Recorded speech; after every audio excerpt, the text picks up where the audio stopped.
එකම එක දවසක් මේ ජීවන ගමනේ අවුරුදු 55ට මියුසිකල් එකක් බලන්න ගිහින් තියෙනවා හාමුදුරනේ ගල් නෑවේ ක්‍රීඩාංගණයට. එක දවසයි මං ගියේ. මම ගියා, අපේ නෑනා ගියා, නෑනාගේ මහත්තයා ගියා, තව අපේ නංගිගේ යාළුවෙක් ගියා. අපි 4-5 දෙනාම ගියා. 11 විතර වෙනකොට ගන්ධසාර බැකාසිප්පු ගඳයි, දාඩිය ගඳයි, හුස්ම ගන්න බෑ හඳුන්නේ මෙහෙම පාවෙනවා වලාකුළු වාගේ. අරුන් මහ පොළොව කනවා දූවිලි. අරුන් තලනවා යකඩ. මෙවුන් දඟලනවා. මිහි පිට පෙරත් ගිරජ්‍ය සමග්ගසන කෙලියම් කෝලිත උපදේශ දකපු ගිරාග්ග සමාජ්‍ය සන කෙලියමයි. මං කිව්වා මේ මන් නම් ඉන්න බෑ මං යනවා. පිස්සුද? යන්තම් එක සින්දුවයි කිව්වා. මං කිව්වා මේ උඹලා අහනවා නම් ආපල්ලා, නටනවා නම් නටපල්ලා මං යනවා කිව්වා. මගේ තීරණේ පිටියා මං යනවා දැන් යන්න. මං තනියෙන් ගියොත් දැන් නැන්දම්ම බයි. නැන්දම්ම අරුන්ට වදින්න දෙන්නේ නැහැ බයිනවා. මම මගක් යනකොට ඕම් පිටිපස්සෙන් දුවගෙන එනවා. තැනකට ගිහිල්ලා ඉන්න දන්නේ නැහැ. පේනව නේද? යන්තම් ටිකට් එකට දීපු සල්ලිවත් එක සින්දුවයිනේ ඇහුවේ. මං කිව්වා සත්තුද යකෝ ඒකේ ඉන්නේ? හුස්මක් අටක් ගන්න බැරි නා. එක තැනක ඉන්න බැරි නා. සින්දුවක් අහන්න නැත්තම් මොකද්ද ඒ සංගීතේ? මගේ කැමැත්තට මං ආවේ. ඒ ඉතින් උඹලා ඉඳලා වරෙල්ලා. එතකොට කුණුහාර පහන් දෙනවනේ අපිට. යන්න. මං කියනවා කඩල එකක් ගන් හපහපා යන්න. කඩල එකක් කරන් හපහපා ගියා. ඒ තමයි දිවි ගමනේදී බලපු නොබිනා එකම සංගීතේ. හොබනා එකක් නෑනේ බලන්න. මේ මෑතකදී අපි හඳුන්නේ පිරිමියෙක් හැබැයි. කෝල් එකක් ගත්තා. අරගෙන මට මේ මිනිහා බයිනවා. මං ඒ වෙලාවේ නිබන්ධනයක් ලියලිය හිටියේ ළමයෙකුට. මං ඒක ලියන ගමන් ෆෝන් එක කොහොම තිබ්බා. මූ කියනවානේ. එහෙනම් ඒක එහෙම තියලා මං නිබන්ධනේ ලියනවා. මිනිහා කියලා නැත්තුවා. හිත සනසුනාද මහත්තයා කියලා ඇහුවා. හිත සනසුනාද මහත්තයා දැම්වත් කියලා කිව්වා. මිනිහා නිස්සබ්දව හිටියා. ඒකොල්ලා අපේ හාමුදුරුවෝ. ඇයි? මං ඔය කියපුවා ගැන ටිකක් හිතන්න. මං කිව්වා මේ හිතමින් තමා ලිව්වේ මං. හිතමින්මයි ලිව්වේ. මං වැඩකනේ හිටියේ. මං වැඩේ කළා. ඔබ කියපුවා මට හැබැයි ආපහු නැවත කියන්න පුළුවන්. මට එව්වත් ඇහුණා. මහත්තයා බණක් අහනකොට අගමුල පටල ගන්න නැතුව අහන්න කිව්වම. සිහිය පිහිටුවාගෙන අහන්න කිව්වා. මං කර්ම විපාකයක් විස්තර කරන එකක් එවුන්දට වැරදි අවබෝධයක් ඇවිල්ලා. මං කිව්වා පිරිමියෙකු වෙන්නට තියෙන පුණ්‍ය බල මහිමය නොමැතිකම නිසා ගැහණියක් වෙලා ඉපදිලා තියෙන්නේ. පෙර අකුසල කර්මයක් සිද්ධ වෙලා පිරිමියෙකු වීමට තරම් බැරි වුණේ ඒ නිසයි. මොකද්ද?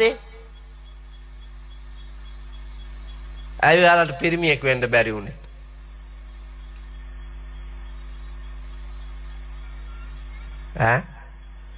පිරිමියෙක් නොවෙච්ච එකමයි හොඳ. එහෙම හිතනවද? සාමාන්‍ය මේ ජීව ලෝකේ ස්ත්‍රියක්ද වැඩියෙන් දුක් විඳින්නේ කායිකව මානසිකව පිරිමිද්ද? මට අත්තට කියන්න. ගැහැණිය.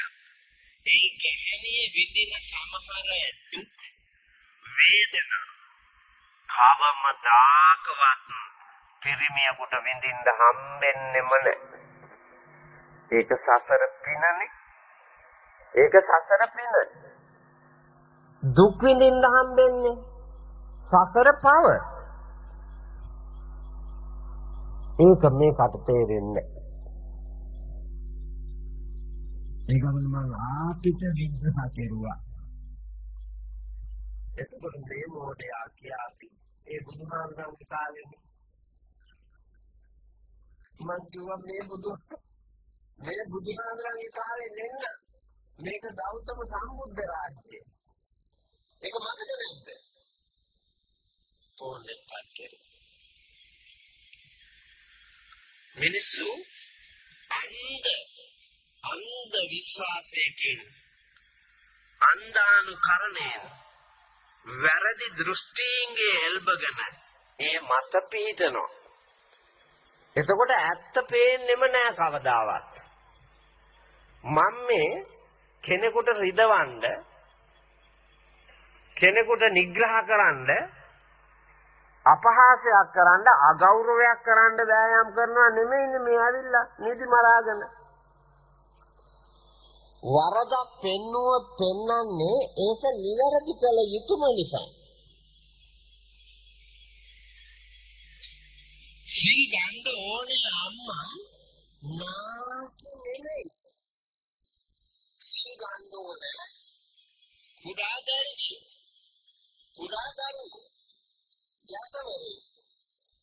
ගැටවරියෝ තරුණියෝ මැදියම් විය අය ඒ සිල් බින්දින්නේ ඒ අය නාකියෝ බින්දිනවද? දැන් මසාජ් සෙන්ටර් වලට ගන්නවද බලන්න මේ උන්දලා මේ හං අකිලිච්ච ගෝණි පඩංගු වාගේ මේ උන්දලා ගන්නවද සම්බාහන මධ්‍යස්ථාන වලට?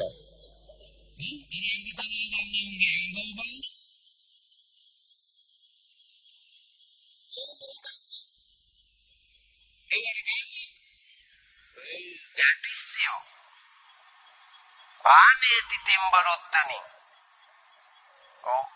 වැඩිගෙන එන ගැට සහිත අය ඒ අය ලව්වා තමා මේ වැඩ කරවා ගන්නේ.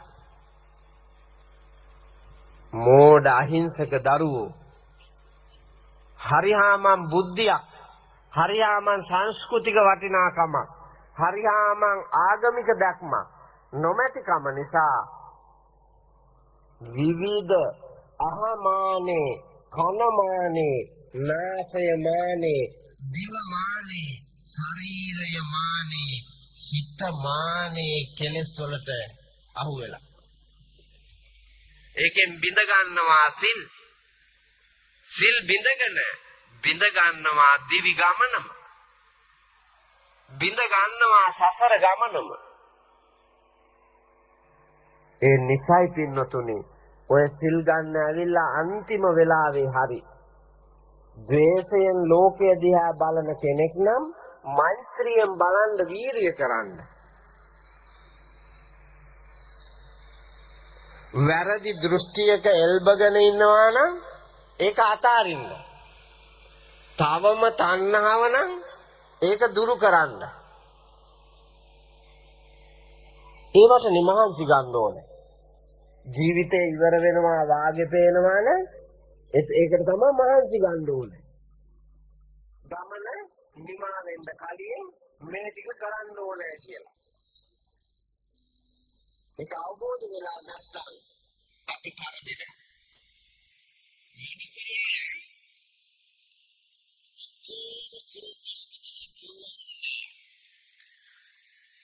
පිළිවෙලට ගියක් හදාගෙන නොතැමී ආරක්ෂා සහිතව ජීවත් වෙන්න අව්‍ය මැස්සෙන් පින්නෙන් සොරකෙන්න බොහෝ දරුණු සතුන්ගෙන් බේරිලා දරු පවුල හදාගන්න තමන්ට රැකෙන්න මෙහෙම ගෙයක් හදන්න පුළුවන් වරෙව්ක කියලා දෙන්න කියලා වඩු කුරුල්ල කතා කෙරුවලු.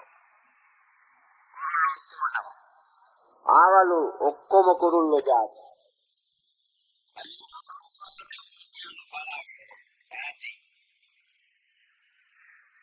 වඩු කුරුල්ලා ගිහිල්ලා ඉලුක් ගහක් කඩාගෙන ඇවිල්ලා ඉලුක් ගහ 4ට 5ට ඉරලා ඕම තිබ්බලු.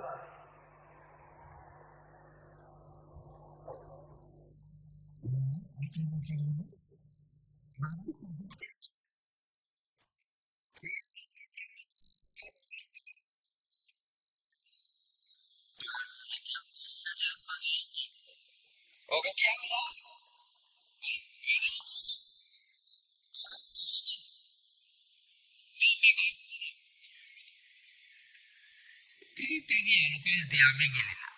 කොබෙය ඒකම ගියාලු. පරෙය ඒකම ගියාලු. ආවෙම නැති එක්කුත් හිටියලු. ඒකට ලොකුවා. ආවෙම නැති එකක් කොහා. දෙබිල බලලා බැනලා ගියපු උන් තමයි කාක්කෝ. දැන් බලන්නකො බිත්තර දානවා කෝටු දෙකක් තිබ්බා. දැන් බිත්තර. බිත්තරේ දානකොට බිත්තරේ බීම. කොබෙයගෙත් එහෙම. පරෙයගෙත් එහෙම. මේ ලංකාවේ උන්ගෙත් එහෙම පුතා. මේ උන්ගේ බිත්තරේ දාපු ගමන් බීම. ඒකෙන් අය පල නැහැ. ඒකනේ මේ වෙලා තියෙන්නේ. කරන හැම වැඩේම පලකට නැති ගසාගෙන යන නොදියුණු එව්වාමයි අපි ළඟ. හේතුව තියෙන්නේ නුවණින් ලොව දැකලා නැහැ.